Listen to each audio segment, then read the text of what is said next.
Good afternoon po sa inyo lahat at ginabi na po kami sa paglalagay po namin ng mga CPR links at saka nagpintura na rin po kami ng primer, epoxy primer at saka siyempre sinundan na rin natin ng first coat po ng pintura at umaambon nga po kaya tinigil na po ang pag-welding. Pero natapos naman na po yan hanggang dulo. So thank you po sa inyong lahat, sa lahat ng inyong panalangin at nawa matapos po ito bukas.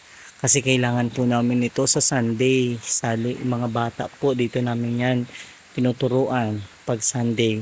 So bukas po ito na po ang gagawin namin. At siyempre pagkatapos po niyan ay lalagay na rin po natin ang mga bubong. Nakapintura naman na po yung mga bubong na ikakabit po natin. So dito po ang size niyan ay 12 at dito po ang size ay 8. So madali na lang po yan para bukas. So maraming salamat po at patuloy niyo lang po kaming isama sa inyong mga panalangin na magawa po namin ito. At ito po para sa mga bata sa kanilang maayos na pag-aaral po ng salita ng Diyos.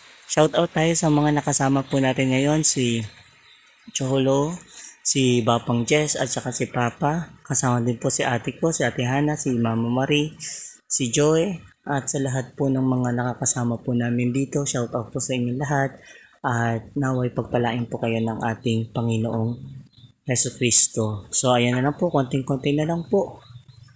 Thank you Lord sa lahat ng biyaya mo dito po sa GFCC Libas.